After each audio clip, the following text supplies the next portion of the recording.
Itachi, tapi Lucasnya baru muncul, baru dipertanyakan. Ternyata Lucas ya. Lucas. Oke. Tapi problemnya Lucas ini kalau misalnya nanti dia akan ketemu sosok seorang Moskov di dalam metode late game, jangan sampai salah. Salah gerak ini kelar. Kalau Glue itu memastikan kalau Moskovnya tumbang. Iya, dipegangin ya. Iya, karena dipegangin aja. Terus bukan karena head to head dari damage dealnya, tapi karena kepegang aja gitu loh. Oke, kita akan lihat match point akan seperti apa. Siapakah yang akan bisa sedikit bernafas atau bisa mendapatkan sedikit angin segar menuju ke babak playoff, karena satu kontender dari Indonesia juga RR Kyoshi baru saja mendapatkan kemenangan penuh 2-0 atas Falcon Esports, dan sekarang masih menjadi match yang cukup berdarah-darah karena best of 3 semua fasilitas digunakan, dan kita akan menuju ke match point antara kedua belah tim karena Badang sudah akan memberikan gebrakannya. Ini dia tarian pembuka dari Badang untuk Snapdragon Pro Series Asia Pacific. The duel from the jungle, Albert versus Kairi dan Evasoli versus Onyx Esports. Let's go to the knockdown. Oke, tapi harusnya kalau membawa ke arah head to headnya ya, Tsuyo dan juga Hayabusa lagi-lagi objektif bisa dipegang sama Onyx harusnya ya. Apalagi siapapun yang nantinya bakal masuk itu akan bisa diberikan The Wave of the Dragon dari Keyboy dan 4 Tenacity. Wah, sangat-sangat bisa respect ya. Siap untuk meladeni team fight harusnya nih. Respect banget ya. Wah, bawa Swift Keyboy, wow. Wah, dia mau coba untuk ke steal kali ya. Iya, dia mau main basic attack pastinya untuk ngasih poke-poke damage juga dengan Conclusive Blast yang dibawa. Sementara ya kembali dengan head to head antara Erlan dan juga Savero, yang dimana game kedua tadi terlihat Erlan cukup mendominasi. Tapi di saat team fight, ini beda cerita. Oke, KYY, bonyok-bonyok tipis tapi nggak masalah. Karena memang itu dia tugasnya dari seorang Hylos. Sedangkan di arah bottom lane, Evasoli bakal coba di-pressure oleh seorang Kairi. Dan steal terhadap gold buff berhasil diamankan nampaknya. Dan Keyboy menjadi salah satu orang yang mengerikan untuk membuka semua mirroring. Tapi limited ticket, jangan sampai kalian lupakan scan sekarang juga. Itu dia ya, sampai ketemu nanti di Master. Mobile Master ya tentunya. Dan Evasoli yang kembali untuk bermain cukup lebih berhati-hati. Reaktif aja, dan Regi yang akan ditarget. First blood, their top lane hampir termakan. Regi masih tahan dengan trigger disiplin, tapi kalau Kairi masuk ini bisa tumbang loh. Satu kali masuk aja Kairi bisa menyelesaikan semua. Tapi Turtle akan coba di take over oleh seorang Kairi. Menuju ke arah Turtle yang pertama, Keyboard sekarang mau TPZ-nya di sana bakal coba untuk memberikan sedikit pressure, tapi belum ada Feather Airstrike. Tapi KYY membuka vision bersama dengan Regi berada di level 4. Albert Red masih ada kakal. Tapi Regi berhasil masuk terlebih dahulu. Belum ada yang bisa melindungi seorang Regi. The Way of Dragon juga belum ada. Dan para pasukan dari tim Evasoli tidak bisa menyelamatkan Regi sekalipun. Dan First Blood mau tidak mau menyembelih serigala di depan sana. Yes, dan keuntungan kembali didapatkan oleh Onyx Esports di awal game. Mereka secure turtle, mereka dapetin point kill, dan bahkan di-convert lagi keuntungannya menuju ke orange buff milik dari Albert. Cukup terpincangkan kali ini di early game-nya kembali. Walaupun memang dari segi purple buff masih aman-aman aja, tapi masalahnya kalau ngelihat dari gameplay Onyx yang sangat-sangat berubah drastis gini ya, yang justru jauh lebih agresif juga, terutama dari Keyboy dengan signature hero-nya Chow yang memberikan screening out. Membuat dari Key pun ini bahkan kena Soul Saver aja, itu udah langsung hilang lebih dari setengah HP-nya. Betul, betul sekali. Tapi kalau ngelihat dari dominasi jalan The Way of Dragon yang open Keyboy! The Way of Dragon from Keyboy! Albert! Target utama mereka berhasil dimakan, ditelan bulat-bulat, dan tidak ada lagi jawaban untuk Albert bisa bertahan hidup di dalam lane knockdown tadi. Wah, itu gerakan mematikan ya. Bahkan kalau ngeliat dari DPZ juga dia nggak sempat mengeluarkan flicker karena nggak bawa purify juga. Jadi akan menjadi makanan empuk harusnya bagi inisiasi dari Keyboy. Keyboy, The Way of Dragon from Keyboy kembali bersinar di dalam match yang pertama pembuka kali ini. Match yang sudah panas, sudah berada menuju ke game yang ketiga. Tapi kalau dari segi dominasi, di 3 menit yang pertama Onyx Esports mengungguli 1500. Ini sangat menguntungkan dari sosok seorang Kairi loh. Wah, ini mahal sih yang dilakukan sama Keyboy. Langsung mengunci keberadaan dari DPZ-nya juga, Albertnya juga. Dan Turtle bentar lagi akan segera muncul. Turtle pertama tadi udah dapetin sama Onyx Esports, dan kembali kali ini dari Evasoli gak akan ngasih hal tersebut secara gratis. Jangan lupa stiker dari Keyboy. Jangan lupa stiker, tapi nampaknya kita lihat di mana para pasukan dari tim Onyx Esports kali ini mereka mencoba melakukan take over kembali menuju ke arah Turtle. Tapi kalau misal Regi masuk ini nggak sedia sendiri loh. Ini nggak worth it banget. Regi udah cukup lepasin aja, cukup jaga pandang aja, tapi Xavero akhirnya tertake down oleh seorang DPZ. Flicker yang dikeluarkan dengan tidak ada Wings by Wings, tapi Keyboard segera mau di sana dan langsung Cross Spectrum menyelamatkan seorang Keyboard. One last hit. Finally, DPZ still survive. Yep. Di bottom lane. Dan ini mulai terlihat sengit ya dengan pertukaran-pertukaran yang terjadi. Turtle yang kedua ditukar dengan bahkan bukan cuma dari Xavero. Keyboy-nya pun menjadi bonus tambahan poin kill yang bisa diambil oleh EVOS-Holy. Walaupun masih belum cukup untuk mengejar ketertinggalan sementara ini di menit yang kelima. Perlahan-lahan kalau lihat dari goal leaderboard juga ini Erlan masih yang cukup mengejar sih. Nggak ketinggalan jauh banget, berarti asuransi dari EVOS-Holy ini bakal ada di sosok dari Erlan. Oke.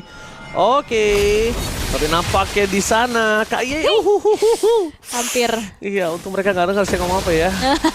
Oke. Tapi kalau bisa dilihat ada one by one situation. Kalau misalnya bapak produser yang di Malaysia bisa menuju ke arah top lane, ini adalah one by one situation yang saya tunggu sebenarnya. Albert versus Kairi kembali. Tapi The Way of Dragon menuju ke arah Source DPZ. Dari seorang Keyboy, Flicker again dikeluarkan dengan sangat maksimal. Yep, itu dia, tanpa ada Flicker, tanpa ada Purify, DPZ berhasil untuk bisa menjadi korban pertama kalinya lagi ya. Berarti poin dead pertama untuk DPZ. Sementara EVOS-Holy ya, mereka masih berfokus untuk bisa menjaga keberadaan dari Erlan dan membiarkan Albert saja yang farming di lane yang berseberangan. Jujur aja ya, dari tadi walaupun ada team fight, mata gue tuh ke minimap loh di atas. Iya, ngeliat ya 1v1 ya. Iya, 1v1 antara Kairi dan Albert ini. Ini adalah salah satu yang sudah ditunggu oleh masyarakat ya kan. Tapi dengan kondisi ke arah Turtle yang muncul dan juga Purple di bottom lane, ini menguntungkan untuk Albert sih sejujurnya. Harusnya. Dengan dia udah standby seperti ini, dengan para pasukan dari tim EVOS-Holy yang harusnya udah siap. Tapi problem utamanya adalah dengan Lucas yang di arah top lane, ini masih terlalu jauh untuk dia setup bersama dengan EVOS-Holy lainnya. Oke. Tapi harusnya ini udah cukup sih waktu untuk Kairi bisa join lagi nantinya di area Turtle. Dan kelihatan udah mulai dipegang oleh Luti mencari informasi. Tapi sekarang dari EVOS-Holy nggak akan ngebiarin Turtle perfect untuk Onyx sih. Mereka udah mulai maju. Keyboy yang ada flicker kali ini. Kondisinya Regi coba untuk melakukan zoning out. Distraction dilakukan menuju ke sana Lutfi. Damage dari sana Lucas. TDS yang dikeluarkan mengusir mundur para pasukan dari tim Onyx Esports. Tapi menurut gue source skillnya terlalu banyak keluar, terlalu terburu-buru. Karena Keyboy stay by position. Elon di bawah sana. Dengan ada Zero Kill menuju ke belakang Sas dan bahkan Kairi tertake down. Bersama dengan satu bawah pasif. Duel Dragon yang tidak terlalu bermanfaat untuk para pasukan dari tim EVOS-Holy. Dan Retribution yang on point. Dari Albert berhasil menghentikan pergerakan para pasukan dari tim Onyx Esports. Bounce back dari EVOS-Holy berhasil menenggelamkan para pasukan dari tim Onyx Esports. 3000 gold difference akan tidak ada tadi. Sekarang hanya tersisa 700 perak. Iya, ini satu momen The Real yang mengubah keadaan sementara dari EVOS-Holy untuk dapetin lagi keuntungan yang bisa ditabung. Bahkan turret dihancurin, Kairinya pun tumbang, Turtle juga nggak dikasih secara perfect. Dan ini menjadi kombinasi antara game 1 dan game 2 tadi. Kan sama-sama dominasi kan, game 1, game 2. Sementara untuk di game ketiga, ini terlihat cukup sengit dan cukup juga memberikan perlawanan yang sangat-sangat berarti satu sama lain. Albert yang tadi benar-benar connect juga dari shadow kill-nya menuju ke arah Kairi, membuka kesempatan untuk EVOS-Holy. Mereka bisa melakukan bounce back sedikit. Oke, tapi kalau soal EVOS-Holy, kali ini mereka melihat sosok dari kita lihat di mana EVOS-Holy ini punya power dari daya dobrak satu suaranya tadi. Dan itu aku suka banget, itu yang memang kayaknya sangat kuat. Cuma tadi kayaknya agak terlalu cepat gak sih keluar soft skillnya? Iya, banyak banget malah. Untuk Keyboy gak punya flicker.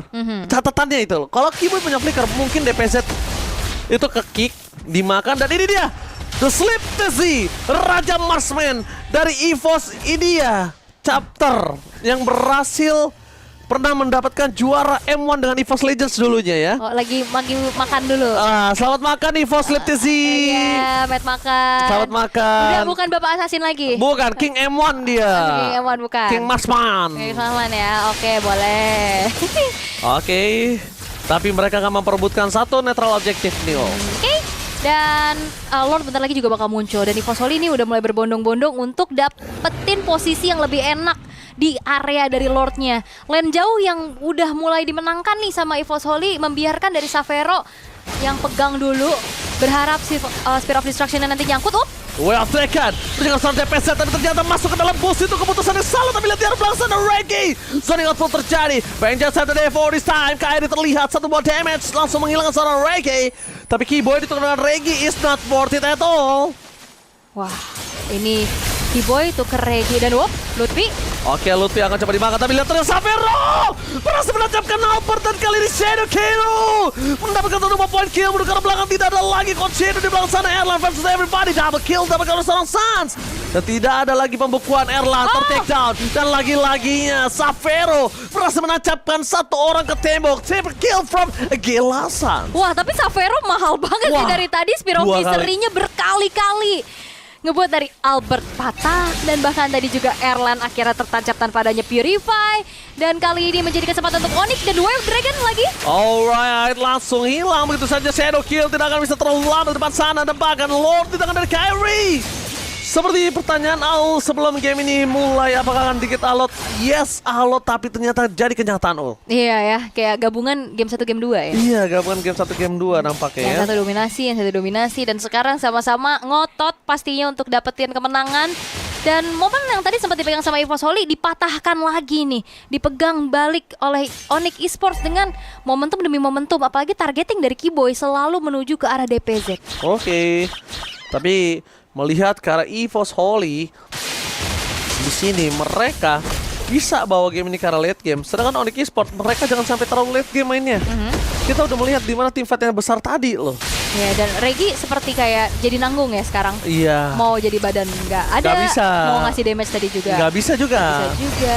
Tapi secara high ground harusnya EVOS Holy masih punya sedikit kekuatan ya. DPZ nih yang menjadi kunci. Tapi dengan catatan Keyboy nggak boleh ada flicker. Nah itu catatan loh. Ini masalah sedetik ready. Nah, ya kalau udah seperti ini akan berat untuk Keyboy. Lihat, dia udah standby dan dia memastikan aja kalau misalnya ada Xavero baru dia akan coba kick. Kalau selama nggak ada Xavero dia nggak berani. Dan sekarang apakah ada satu buah tancapan ke arah tengah dengan Spear of Distraction-nya? Enggak nampaknya ya. Enggak ya, masih lebih lebih tenang. Tenang, hati-hati, nggak mau terlalu terburu-buru juga. Onyx Esports mereka berhasil untuk bisa merontokkan inner turret walaupun base turretnya masih belum tersentuh. Walaupun memang ya secara dari pasifnya udah ke-trigger, tapi di menit 12 juga ini akan hancur dengan sendirinya. Malefican lagi yang terselip menjadi item inti bagi sosok Xavero dengan Moskove, dan terjadi keramaian di area Purple Buff. Mencoba untuk memperebutkan karena Purple Buff, dan Albert juga masih terlalu jauh, harus dikelaskan saja. Udah nggak bisa dengan kondisi menuju ke arah Blade of Despair. Dan seorang Albert, tapi Conceal, Keyboy, Conceal Gaming, Albert. Tapi langsung dengan ada Shadow Kill mencoba untuk menghindari seorang Keyboy Wild Dragon yang menuju ke arah belakang, tidak following up damage. Tapi ternyata Suns menutup jalan pulang dari seorang Albert. Almost is never enough Albert, tapi nampaknya berpasukan dari tim Onyx Esports. Mereka mendominasi. Albert langsung di kick. Memang arahnya salah, tapi Suns gak kenal kendor, dia tetap following up seorang Keyboy tadi. Ngebuat itu akhirnya menjadi 1 poin yang mahal. Iya, jadi sukses padahal harusnya enggak. Harusnya itu nggak sukses, dan Reggie masuk terlalu dalam dengan Vengeance. Tidak akan bisa mempertahankan, dia bisa diberikan dari seorang Suns. Lihat, tidak ada jalan untuk pulang untuk Reggie. Tidak ada kesempatan untuk EVOS Holy harusnya untuk memperebutkan Lord tersebut. Betul. Gak ada kesempatan. Walaupun 4 hero mid lane dari Suns yang di-ban tadi, Auroranya pun tidak kalah mengerikan. 6-0-4 masih dengan 100% kill participation-nya, dengan follow up yang sangat-sangat luar biasa juga. Suns kembali menunjukkan bagaimana kegilaan dari dirinya. Kairi sekarang sudah memiliki Blade of Despair, akan semakin menyakitkan lagi damage yang akan bisa disumbangkan. Lord yang sudah ter-enhance kali ini sepertinya pun tidak akan bisa dikontes. Tapi Keyboy terlalu sakit Keyboy dengan para pasukan dari tim EVOS Holy. Mereka menuju ke arah belakang, dan lihat di depan sana tidak ada follow up damage. Albert masih terlalu jauh menuju ke arah Purple Buff terlebih dahulu. Harusnya para pasukan dari tim Onyx Esports mereka bisa melakukan sedikit buying time. Keyboy hanya flicker yang tidak ada, tapi bukan berarti dia tidak bisa balikin kembali keadaan yang mereka miliki. Dan ternyata upaya dari EVOS Holy bukan mau kontes ya, lebih memilih untuk ngusir dulu, mendelay saja waktu eksekusi dari Onyx Esports langsung menuju ke arah dari Lordnya. Dan Keyboy tadi ke-trigger sih flickernya. Harusnya ini akan menjadi waktu yang dimanfaatkan juga sama EVOS Holy untuk bisa kembali membuat keadaan dari DPZ jauh lebih aman. Ya harusnya DPZ ya harus lebih aman, tapi Lutfi Jadi target utama Feather Aztec masih terlalu terburu-buru. Mereka tidak melihat semua damage yang banyak. Tapi lihat Aurora tidak terdeteksi. Terlalu banyak short skill yang keluar. Ini mubazir banget. Kayaknya harus udah mulai diperhitungkan si Kiboy. Di sana hanya coba untuk melakukan distraction dan KYY. Jangan sampai lupa loh. Bonyoknya KYY mereka udah harus mulai calculate kalau itu kan ada pertukaran. Kalau nggak ada itu akan sia-sia. Ya ini babak belur banget, tapi Albert akankah mengontes? Kayaknya enggak ya. Enggak ada Coach Shadow itu juga. dia, bonyoknya KYY itu harus dia pastikan kalau bonyoknya itu pertukarannya ada minimal ya. Minimal 1 point kill. Yap. Dan pagi kayak nggak adanya KYY bakal susah banget buat ngintip lordnya kan. Dan akhirnya kalau kita ngelihat dari posisi yang sangat diunggulkan untuk Onyx Esports, wah ini lumayan jauh ya, terutama di arah mid lane-nya juga yang terpaut. Gimana nggak sakit damage-nya? Ada Wishing Lantern juga yang sudah ada di dalam tubuh dari Suns, dan sulitnya menumbangkan dari Suns adalah selain ada Pride of Ice, dia juga ada Winter Crown. Jadi bakal jadi PR besar, dan sekarang Feather Ice Strike lah di pop up. Yes, tembakan di sana mereka mencoba untuk menuju ke Best Turret. Tidak ada bisa ditahan oleh para pasukan dari tim Evo Soli. Albert pun tidak bisa bergerak dengan maksimal. Dengan 3 wave yang bergerak menuju ke arah Best Turret dari tim Evo Soli. Clear terhadap Lord udah dilakukan, tapi clear terhadap Super Minion belum mereka lakukan. Oke. Regi, Regi, target ke arah belakang. Regi tidak bisa diberikan. Menuju ke arah belakang, Xavero masih lihat terhadap sana. Duel terkenal Albert. Terperangkap. No Albert for this time. Ini bencana. Evo Soli terporak-poranda oleh para pasukan dari tim Onyx Esports. Dan mereka coba untuk fokus melakukan endgame. Xavero tidak bisa dibendung untuk kali ini. Apakah ini menjadi sebuah keputusan yang tepat melakukan endgame? Atau mereka akan reset? Karena ini akan menjadi pembuktian siapa yang terkuat sebagai seorang jungler. Fokus ke arah base, lihat apa yang terjadi dan Onyx Esports